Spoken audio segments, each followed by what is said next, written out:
Bismillahirrahmanirrahim. Assalamualaikum warahmatullahi wabarakatuh. Waalaikumsalam warahmatullahi wabarakatuh. Alhamdulillahirabbil alamin. Segala puji bagi Allah yang telah memberi rahmatnya pada kita pada pagi hari ini, sehingga kita dapat berkumpul pada rutinitas kajian pagi ini, ibu-ibu. Salawat serta salam tak lupa kita curahkan kepada baginda Nabi besar Muhammad Sallallahu Alaihi Wasallam. Ibu-ibu ada yang tahu nggak kita pada kajian hari ini kita membahas tentang apa? Nggak tahu. Baik, kita pada pagi hari ini akan membahas tentang kajian sabar dan ciri-cirinya. Ya, apa kabarnya ibu-ibu semuanya? Alhamdulillah sehat. Hadirin rahimahullah, seperti yang kita ketahui, manusia itu akan selalu didatangkan ujian dan cobaan. Di dunia ini kita akan datang sesuatu yang menghampiri kita, yaitu ujian dan cobaan. Bagaimanapun kita menolaknya, ujian dan cobaan itu akan selalu datang kepada kita. Kita tidak bisa menghindar dengan itu apa cobaan dan ujian. Kita harus menerima dengan ikhlas. Memang cobaan atau ujian itu berat kita jalani, tapi seiring berjalannya waktu, saat kita ikhlas menerima, pahalanya besar sekali. Misal sabar itu hadiahnya paling cantik. Pasti ibu-ibu tidak akan mau kan? Iya. Sabar itu hadiahnya besar sekali. Hadiahnya itu surga. Memang berat sekali kita menjalani. Tapi kalau kita, ya seperti yang saya ucapkan tadi, ketika kita ikhlas menerimanya, ketika kita lapang dada, insya Allah kita akan terbiasa dengan apa yang kita. Dengan bersabar kita akan diberikan anugerah Allah Subhanahu Wa Taala. Manusia itu tidak lepas dari lika-liku cobaan, dari kesengsaraan, kesusahan, penderitaan. Di situ Allah menguji keimanan kita terhadap Allah. Kita menerimanya atau tidak, kita ikhlas atau tidak. Apakah kita selalu mengeluh di saat Allah memberikan kita cobaan, atau kita tetap kembali kepada Allah? Hadirin yang dirahmati Allah, sabar itu sebenarnya memang susah, tapi di saat kita benar-benar ikhlas dan menjalaninya dengan sabar. Baik, ibu-ibu sekalian, seperti yang kita ketahui, memang sabar itu cuma 5 kata atau 5 huruf ya. Itu memang diucapkan ya gampang, tapi melakukannya susah. Tetapi ketika kita ditimpa musibah, cobaan, itu kita jangan mengeluh. Memang susah, tapi janganlah kita berlarut-larut dengan mengeluh, karena tidak baik ibu sekalian. Kita ini kan cobaan itu kan mungkin Allah memberi kepada kita itu tuh karena hanya kita yang mampu melewati itu semua. Tidak sia-sia Allah memberikan kita itu cobaan. Allah memberikan kita cobaan itu karena ya kita hambanya yang mampu, kayak gitu loh. Jadi janganlah ibu-ibu sekalian mengeluh atas cobaan yang Allah berikan kepada kita. Karena cobaan itu ya ibaratkan seperti yang saya ucapkan tadi, pahalanya itu luar biasa sekali ibu-ibu sekalian. Tidak kecil, besar sekali dunia dan akhirat seisinya malah ibu-ibu. Ya, dalam tafsir Al-Misbah sudah dijelaskan sabar adalah perisai dan senjata orang-orang beriman dalam menghadapi beban tantangan hidup seperti kelaparan. Misal ibu-ibu ya tidak makan hari ini, ibu-ibu jangan mengeluh, harus sabar. Mungkin kita diberi cobaan oleh Allah seperti kelaparan, itu karena kita yang mampu, kita yang kuat menghadapi itu, jadi kita harus ikhlas menerimanya. Nah, dan yang kedua itu harta. Misal tetangga kita baru beli mobil, kita jangan iri. Ketika mereka ada tempat teduh, kita kepanasan, itu ya tidak apa-apa, kita harus ikhlas menerimanya. Mungkin itu rezeki dia yang diberikan oleh Allah, belum rezeki kita. Jadi kita harus ikhlas, jangan iri, jangan dengki, karena itu tidak baik. Karena iri dengki itu tidak disukai oleh Allah Subhanahu wa Ta'ala. Kita harus berbesar hati, kita harus berlapang dada menerima itu semua. Karena mungkin kita tidak diberikan itu semua, mungkin di dunia kita diberikan yang biasa-biasa saja. Mungkin di akhirat kita lebih daripada itu. Jadi kita harus ikhlas dan berlapang dada menerima itu semua. Sabar itu bisa disebutkan al-hasu, yaitu menahan diri,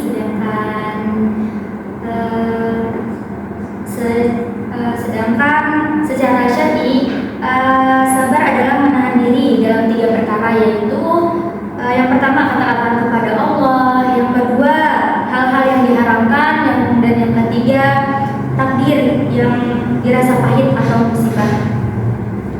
Saat mengalami musibah, Allah Subhanahu wa Ta'ala memberitakan kita dalam menghadapinya dengan rasa sabar dan salat. Ciri-ciri orang sabar ada 3 ya ibu-ibu, ada berapa? 3. Baik, yang pertama, ciri yang pertama orang-orang sabar adalah orang-orang yang sabar dalam kesempitan, penderitaan, dan peperangan. Di dalam itu orang-orang yang sabar imannya. Ya baik, adapun ciri yang pertama dalam Quran surah Al-Baqarah ayat 177 yang artinya dan orang-orang yang sabar dalam kesempitan, penderitaan, dan peperangan, mereka itulah orang-orang yang benar imannya, dan mereka itulah orang-orang yang bertakwa. Jadi dalam tafsir Al-Misbah, bersabar adalah segala cobaan yang menerima diri dan harta, atau termasuk bersabar di tengah medan mengusir musuh. Ya, dalam tafsir Al-Misbah karya Quraish Shihab, di situ Quraish Shihab berpendapat bersabar adalah segala cobaan yang menimpa diri dan harta, atau termasuk bersabar di tengah medan perang mengusir musuh. Jadi penderitaan atau kesempitan hati misalnya, ketika hati kita sempit, itu kita jangan pergi, maksudnya kita kembali kepada Allah, kita meminta dan memohon, minta kesabaran dalam hati agar dilapangkan dada. Ketika misalnya penderitaan datang kepada kita jangan mengeluh atau bersedih secara berlebihan, karena bersedih secara berlebihan itu tidak baik. Maka kita harus bersabar menerima itu semua, karena mungkin Allah memberikan itu kepada kita dengan Allah sayang kepada kita, karena Allah cinta kepada kita. Makanya itu Allah memberikan kita penderitaan, kayak misalnya kita diberi penderitaan yang sangat luar biasa, itu mungkin karena kita yang mampu melewati itu, makanya Allah memberikan itu semua kepada kita. Jadi kita harus ikhlas dan bertawakal kepada Allah agar kita mampu melewati itu semua. Tanamkan di dalam hati bahwa ada Allah yang selalu menolong kita. Ya, ciri-ciri yang kedua bagi orang yang sabar, bagaimana kita menghadapi perkataan syar'i tadi.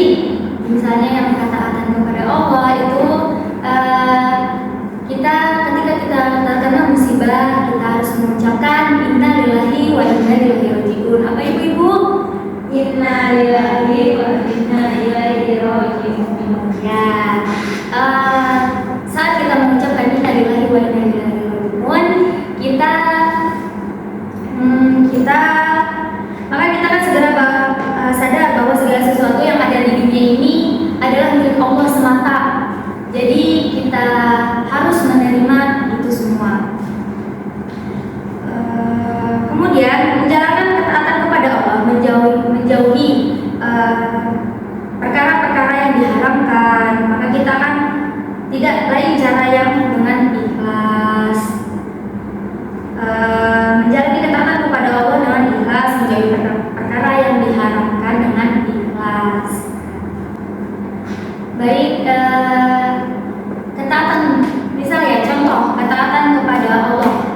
kita bisa sholat, berzikir, sholat malam, sholat tahajud misalnya. Itu kita minta petunjuk dan kesabaran kepada Allah. Dan kedua, hal-hal yang diharapkan. Kedua yang diharapkan itu seperti perkataan yang kotor, seperti mencuri misalnya. Nah, seperti itu, ibu-ibu bisa dipahami? Semua itu semata-mata kita lakukan untuk mengharap kepada Allah Subhanahu wa taala.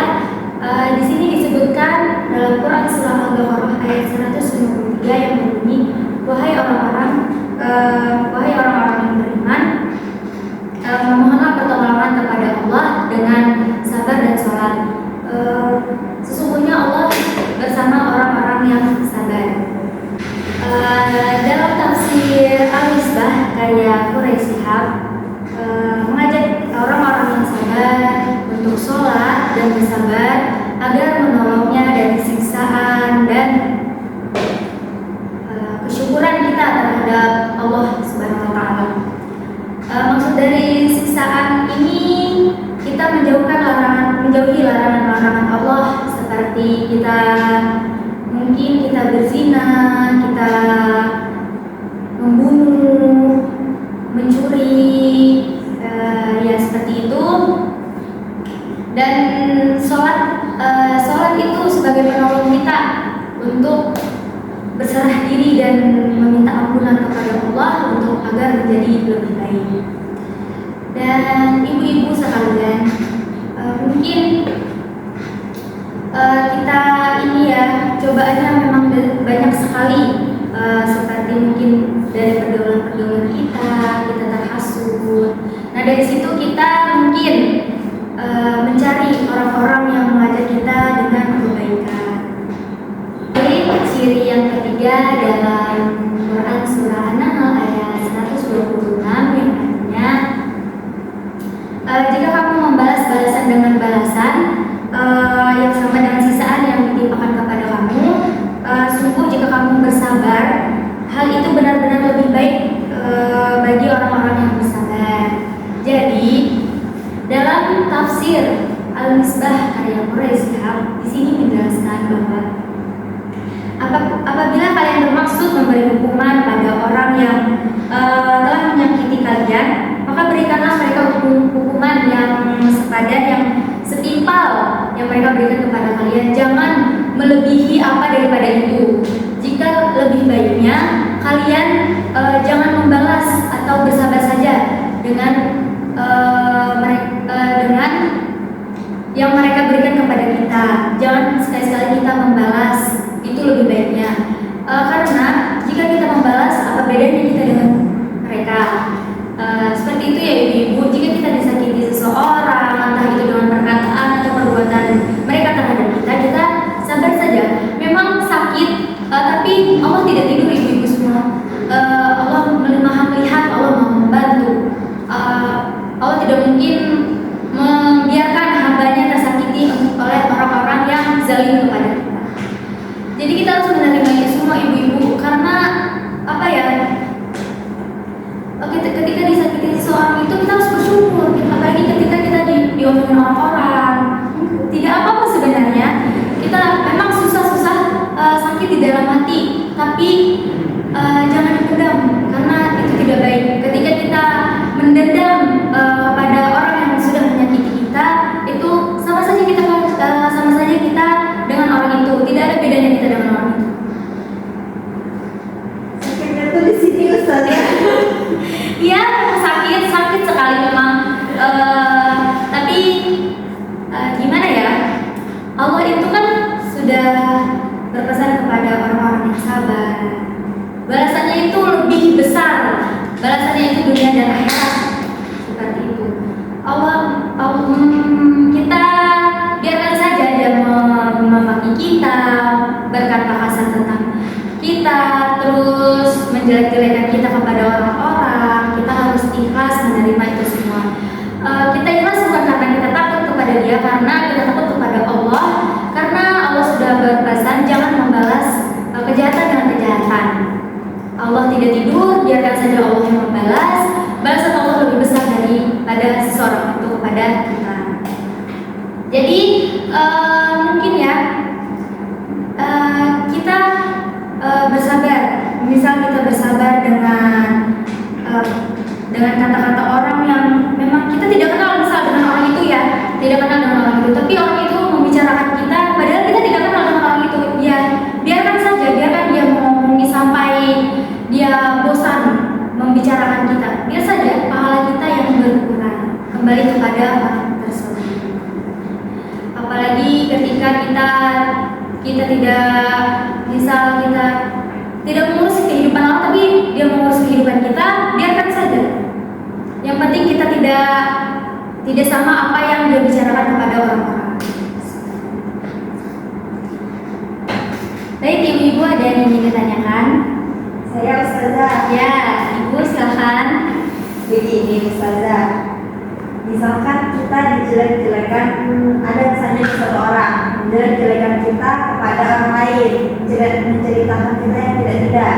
Apakah kita harus membalas dia dengan menjelek-jelekan dia juga kepada orang lain, membalas dia, atau kita harus berdiam diri saja, bersabar dan mengembalikan semuanya kepada Allah? Baik, Jawabannya saja. ya baik. Saya jawab ya. Kembali ke poin 3 tadi yang saya sebutkan dalam Quran surah Al-Baqarah ayat 126 di situ. Wahai orang-orang yang sabar kan. Jadi ketika kita diomongin orang, ketika kita dibicarakan orang, dijelekan kita itu harus bukan gimana ya? Kita tidak usah membalasnya, lebih baik itu tidak usah membalas. Karena Allah Maha tahu mana yang benar dan mana yang salah. Jadi mungkin dia melihat kita, ih apa sih kayak gitu kan, kayak dia ini nggak tahu apa-apa kayak gitu. Kita nggak bisa melihat orang itu dari covernya aja kayak gitu. Kita harus, maksudnya dia melihat kita membicarakan kita seperti ini kayak gitu. Tapi dia tidak tahu kita di dalamnya seperti apa. Itu lebih baiknya ya ibu, bukan karena kita takut kepada dia atau karena kita tidak berani kepada dia, serahkan saja kepada Allah, biar Allah saja yang membalas itu semua. Lebih baik Allah yang membalas daripada kita yang membalas, karena tidak ada bedanya ketika kita membalas dia seperti dia yang membicarakan kita membicarakan dia, tidak ada gunanya, sama-sama salah. Lebih baik kita berserah saja kepada Allah, meminta kepada Allah, kita sholat kepada Allah, berzikir kepada Allah, meminta pertolongan kepada Allah. Itu lebih baik daripada kita membalas orang jahat. Kita membalas orang jahat dengan kejahatan, apa bedanya kita dengan mereka? Baik Ustazah, terima kasih. Ya, sama-sama. Ya, ada yang ingin ditanyakan lagi ibu-ibu? Ayah, silakan ibu. Itu kalau kita di musibah, penderitaan, biasanya kan suka mengeluh. Itu tips saja supaya kita bersabar, tidak mengeluh, tidak bisu-bisu. Itu gimana saja? Ya, ibu-ibu sekalian, misal kita selalu mengeluh kepada Allah, tanamkan di hati. Selalu kita berzikir kepada Allah, meminta pertolongan kepada Allah, berdoa, berzikir. Dimanapun kita berada, kita selalu kita berzikir kepada Allah di jalan, dimanapun, kecuali di WC ibu. Jadi Kadang sempat keceplosan. ya, jika keceplosan ya tidak apa-apa, tapi jangan terlalu sering ya ibu. Ini tidak baik.